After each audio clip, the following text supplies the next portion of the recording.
No vídeo de hoje eu preparei para vocês, aqui no Modernidade e Ciência, um tema bastante interessante que tem sido massacrado nos últimos tempos.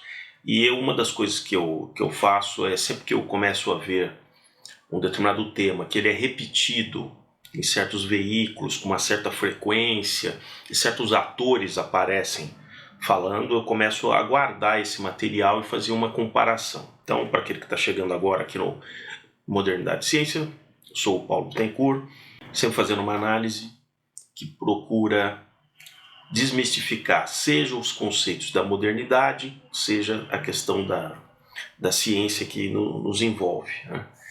Então, hoje o tema que eu preparei aqui para vocês é sobre a meritocracia. Evidentemente que é sempre um vídeo rápido, tá? Eu vou tratar disso ainda com mais profundidade outras vezes. Não dá para exaurir o tema em um vídeo apenas, né? Muita gente às vezes pode considerar, assim, não, você está sendo muito superficial. Bom, a ideia é primeiro fazer sempre um vídeo que seja acessível a todas as pessoas que acompanham aqui o canal, né? E dar sempre referências àqueles que desejarem realmente se aprofundar. E em outras oportunidades eu vou realmente trabalhando novamente o tema, de forma que ele não fica, ele não é exaurido em apenas uma apresentação aqui. Por que essa questão da meritocracia tem sido demolida? Porque existe toda uma concepção bastante progressista das últimas décadas, principalmente depois do fim da União Soviética, que tenta eliminar aquele espírito que o próprio Max Weber, no início do século XX, tinha identificado, que a nossa tendência de se esforçar em alguma atividade, seja intelectual, seja de trabalho, tem muito a ver com questões filosóficas de cada um. Então as pessoas são evidentemente diferentes. O Max Weber trata disso naquele livro sobre a ética protestante e o espírito do capitalismo. Por que foi bastante conveniente para aqueles países que rapidamente foram para o capitalismo ter uma base em sua grande extensão, uma base de religião protestante. Por quê? Porque havia uma filosofia por trás de tudo aquilo, que você deveria merecer os talentos que haviam sido entregues na concepção. Então, aquela parábola, chamada parábola dos talentos, é muito marcante na vida religiosa de um protestante, porque ele acredita que ele tem que provar que ele é digno para a salvação. Isso é um longo tema, mas isso para o capitalismo foi bastante útil, porque ele guardava, por exemplo, o domingo, porém, durante todo o tempo que ele podia, ele trabalhava com tal empenho, de tal sorte, que ele via multiplicar ali os rendimentos, o lucro que ele tinha, e aquilo ele dizia, bom, eu acho que eu estou indo pelo caminho certo. Agora, aqueles que acusam que a meritocracia é uma grande falácia, partem sempre do pressuposto de dizer, não, mas as pessoas são diferentes, partem de degraus diferentes, como se estivesse subindo uma longa escada, portanto, nem todos vão chegar no mesmo patamar. É verdade, isso é verdade. O problema dessas teorias progressistas, da maneira que elas são apresentadas, é que elas sempre têm uma parte, uma casca que parece realmente que é bastante correta e tal, mas existem certos erros de interpretação, propositais ou não, que na verdade invalidam essa teoria. É óbvio que as pessoas podem atingir certos níveis por esforço próprio, a partir do momento que ela tem pelo menos uma mesma condição, né, de vida, de saúde, né, mesmo na parte educacional. Agora, mesmo que isso seja colocado de uma maneira bastante equânime numa sociedade ideal, as pessoas são sim diferentes. Algumas vão optar por ter um esforço maior e outras menos. Mesmo nos Estados Unidos, onde a educação é fornecida de uma maneira mais equilibrada, o ensino fundamental, o ensino médio, só 36% dos americanos fazem o nível superior. né? Alguns, evidentemente, é verdade, por questões restritivas de renda, mas em muitos outros casos, porque os Estados Unidos têm ainda muito desse espírito do Max Weber, que é assim, olha, você vale por aquilo que você trabalha, não importa naquilo que você esteja trabalhando, todo o trabalho é digno. Então, muitas das pessoas decidem, com o conhecimento que ela já adquiriu, depois fazer cursos profissionalizantes, especializações e se tornarem excelentes trabalhadores em várias áreas. Se não fosse assim, os Estados Unidos não teria, proporcionalmente ao tamanho da população, a maior classe média que um país pode ter do tamanho da dimensão dos Estados Unidos, né? E esses autores que eu vou citar aqui, eles desconsideram, aí no caso propositadamente, trabalhos como esse aqui, Discriminação e Disparidades, de 2018, do Thomas Sowell, que ele trata exatamente do vitimismo, muitas vezes, em que certos grupos se colocam para dizer que não tem as mesmas oportunidades. Ora, as oportunidades, elas também dependem muito daquilo que a pessoa procura na vida. Quer dizer, apesar de você ter que contar muitas vezes com uma parcela de sorte, estar em contato com pessoas certas, ter a felicidade de não ter um grave problema de saúde, tudo isso é verdade, são coisas que não dependem diretamente daquela pessoa. Mas, por outro lado, existe uma série de outros atributos que dependem exclusivamente daquela pessoa. Com quem ele prefere sempre estar nas horas livres, quer dizer, uma coisa que faz com que ele aprenda alguma coisa, mesmo quando ele está ali se divertindo, o que ele está se dedicando nas horas livres, né? Tudo isso tem um preço na vida à medida que o tempo passa. Então, vejamos, isso não explica tudo, não estou querendo ser aqui puramente reducionista, mas essa lógica que levaria àquela concepção que nós conhecemos dos 70 anos da União Soviética. Educação planificada, tudo planificado, as pessoas iam para suas atividades e simplesmente não tinham a menor motivação, porque mesmo que ele quisesse desenvolver melhor uma certa atividade no trabalho, tudo aquilo estava planificado, dependia simplesmente dele ter uma influência naquela nomenclatura. Então também existe uma estrutura de poder, porque eles acusam aqui que o poder dentro da estratificação social limita as mudanças sociais, o que na verdade em toda a sociedade humana sempre foi assim, né? Seria muito difícil, vários sociólogos que estudam essa questão dessa formação dos estratos sociais confirmam que a sociedade é feita realmente de cascas, né? E aí realmente tem sociedades que são mais permeáveis para essas mudanças de casca, digamos assim, outras não tanto. Se nós imaginarmos, por exemplo, todos aqueles imigrantes que vieram para o Brasil em condições, com raras exceções, que tinham dinheiro, a grande maioria não tinha dinheiro, não tinha inclusive instrução, né? Também foram explorados, também passaram por discriminação, mas com a determinação que eles tinham, que eles não podiam falhar, eles já tinham abandonado o país onde eles estavam por aquelas condições péssimas.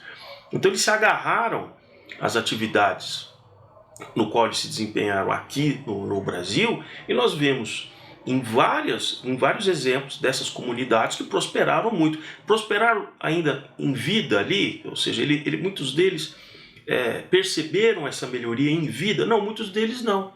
Só em gerações posteriores é que realmente, seja a riqueza, seja um nível universitário, isso ocorreu gerações depois. Mas aqueles imigrantes iniciais plantaram essa semente, desenvolvendo uma filosofia de vida para as famílias deles e para os descendentes, que tornaram mais fácil para que eles ascendessem socialmente. Então, isso dependia também de, provavelmente, outros brasileiros que estavam aqui em situações, muitas vezes, de todo um certo conforto, né, de já estar aqui estabelecido, não ter esses problemas tanto de preconceito, e muitas vezes se acomodaram, e vários imigrantes simplesmente ascenderam muito mais rapidamente, geração por geração, do que aqueles que eram simplesmente antigos proprietários de terra, então foram ficando para trás. Então veja que interessante, existe uma lógica nisso aqui, que eu vou mostrar 4 exemplos aqui.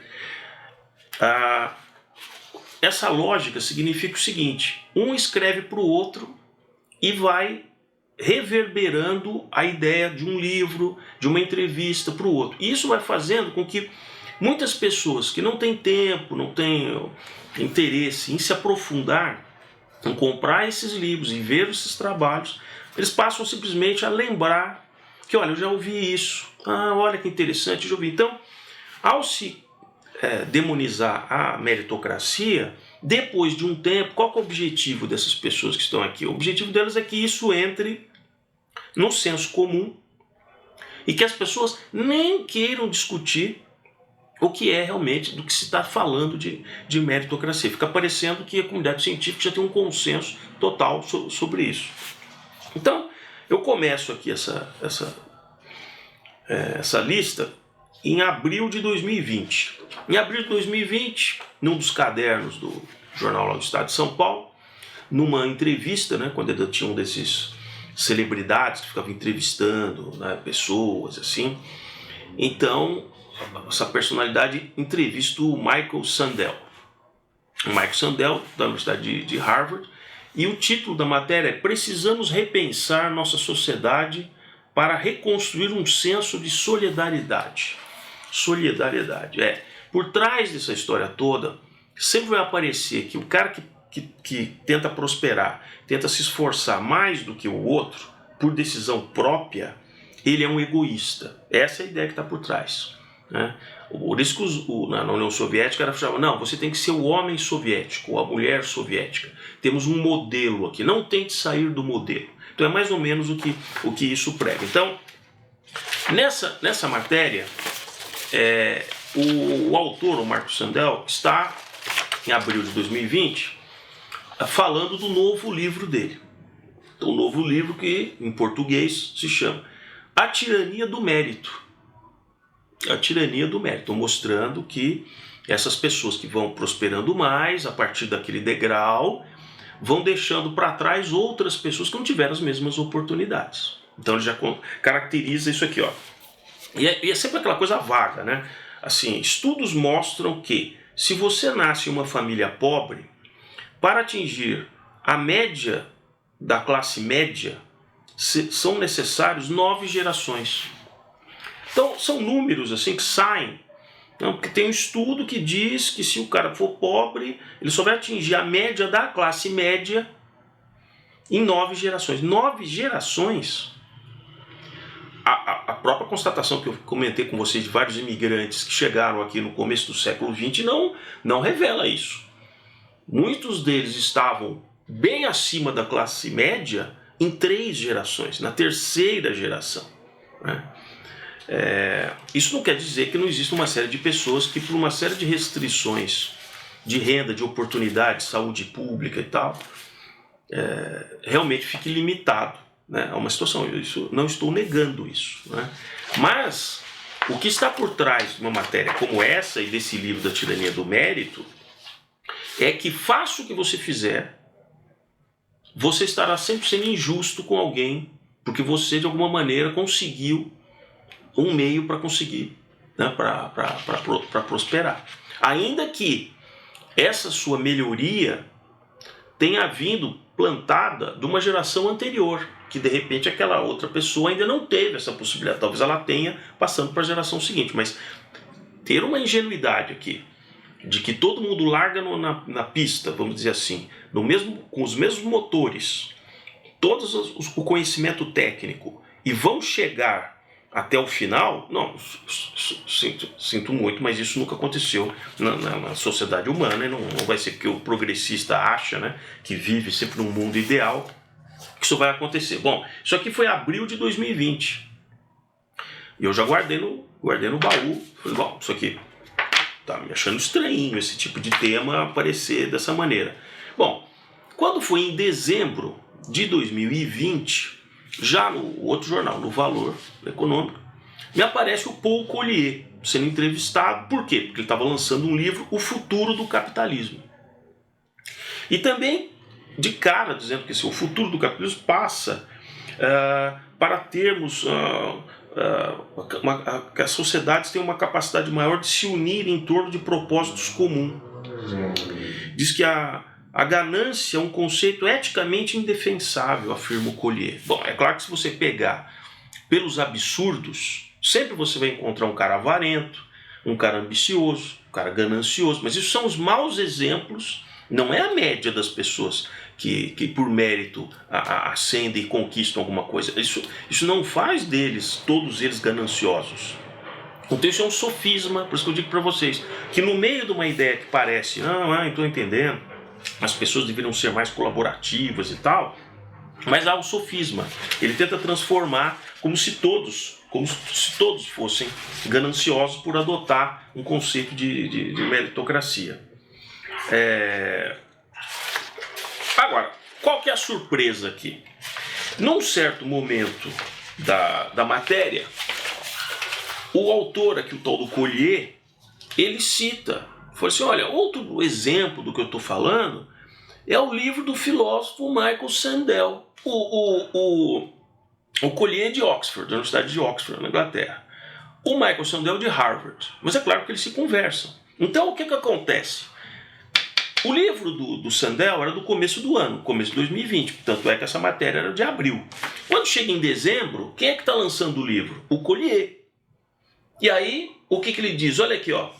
Outro exemplo é o novo livro do filósofo Michael Sandel, A Tirania do Mérito. Ele traz citações idênticas a que usamos no livro, né, que ele tá lançando. Veja essa frase. Estamos unindo forças, ele está falando em relação ao outro autor, estamos unindo forças para divulgar a mensagem de necessidade de resgate do comunitarismo em oposição ao individualismo. Interessante, né? Usar essa palavra com sentido, né? Não usar o comunitarismo em oposição ao individualismo. Veja o que é já esses progressistas, todos eles PhDs, então ele usa uma linguagem diferente do que se fosse um comunista ali dos anos 50. Ele tem outra maneira de abordar. Então isso aqui já era dezembro de 2020. Bom, aí nós passamos aqui para fevereiro de 2021. De novo, no valor econômico, me aparece uma manchete assim, por um reset, sabe? Daquele reset no capitalismo. Que essa é o sonho deles. Matar a meritocracia, como eu disse para vocês, é voltar àquele sistema que todo mundo fica com as patinhas para cima esperando, dizendo, o que me disserem para fazer eu faço. Se não é para fazer, eu solto o lápis aqui, paro de fazer, alguém vai ter que dizer para mim o que eu tenho que fazer. Uma vida boa, tranquila, todo mundo, nós trocando aqui as informações, mas alguém tem que vir um poder supremo para nos orientar do que fazer, né? Seria um capitalismo de Estado. A atividade é capitalista, mas tem um controle estatal, né? Então, por um reset no capitalismo, quem é que está sendo entrevistado aqui, meses depois de dezembro? De novo, o Paul Collier. Só que aqui já é bastante interessante, porque na própria matéria, o Collier de novo cita, de novo, A Tirania do Mérito do Michael Sandel. Então, assim, não tem uma oportunidade, que a única coisa que esses caras fazem é citar o outro que também o citou em algum livro ou alguma entrevista, né? E principalmente entre 2020 e 2021, eles ficaram muito assanhados em função da pandemia, porque era uma oportunidade para dar um reset no capitalismo. Foi onde se falava do novo normal, que as pessoas jamais...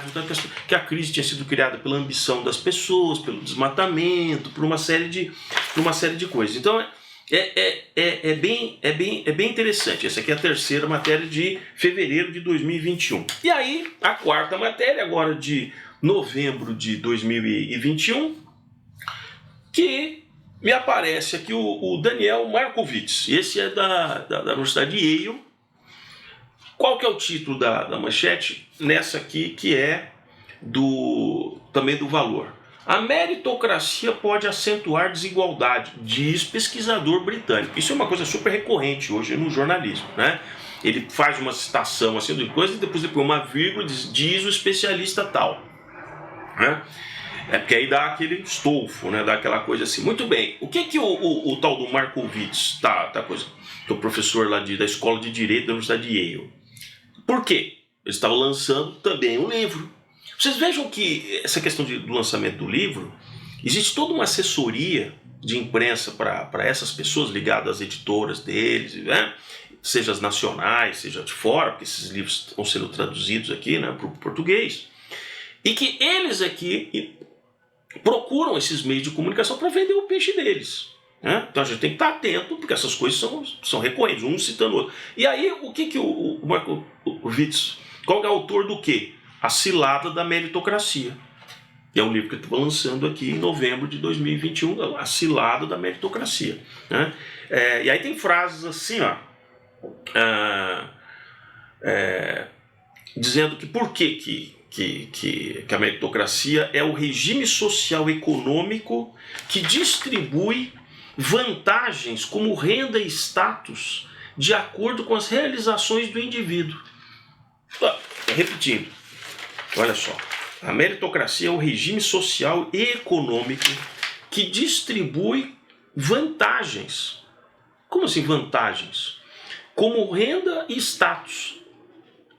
Bom, mas isso foi fruto do trabalho daquela pessoa. Quer dizer, se isso vai ser vantajoso para as pessoas que virão na próxima cadeia, isso é o problema dessas pessoas. Isso não tem nada a ver com isso. É como se essas pessoas tivessem sido desonestas em relação ao outro. Não quero negar que não existam pessoas que sobem, seja profissionalmente, seja materialmente, às custas da penúria de outras pessoas, como se fosse um trabalho análogo à escravidão, como muitas vezes a gente tem visto pessoas que são presas porque estão fazendo isso. Mas isso, de novo, não é a média.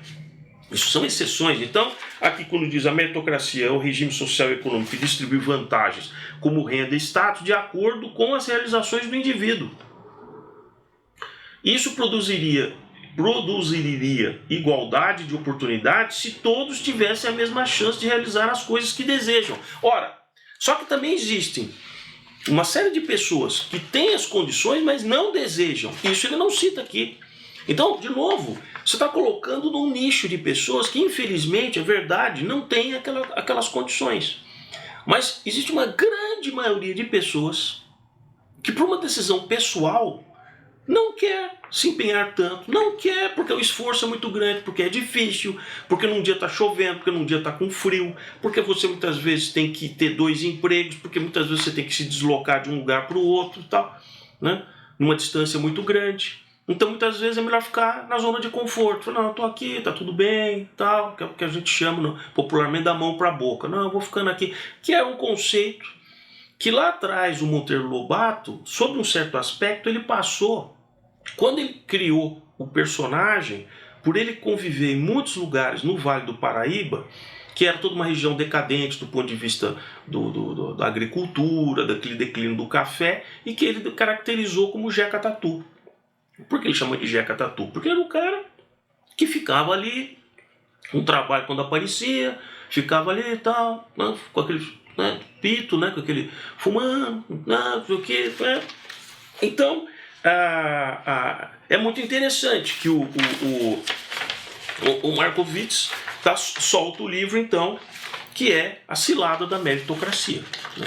Na mesma linha, e ele, na entrevista, as que eu puder, que ainda estiverem disponíveis, eu vou deixar na descrição aqui, leiam. Eles realmente insistem de que realmente as pessoas deveriam ter, você tem que ter uma maneira de que todos saíssem do mesmo ponto de partida, tivessem todas as mesmas condições, e eles imaginam que mesmo nessa situação, eles chegariam no mesmo lugar. Nem com gêmeos, muitas vezes você observa isso. Os pais já percebem que existem diferenças de personalidade, de característica, apesar de serem gêmeos criados na mesma família, sob as mesmas condições financeiras, e muitas vezes as opções na vida são completamente diferentes, certo? Então, fica aqui esse primeiro vídeo a respeito da meritocracia. Eu vou trazer ainda mais outros argumentos para rebater essas ideias aqui dos neoprogressistas.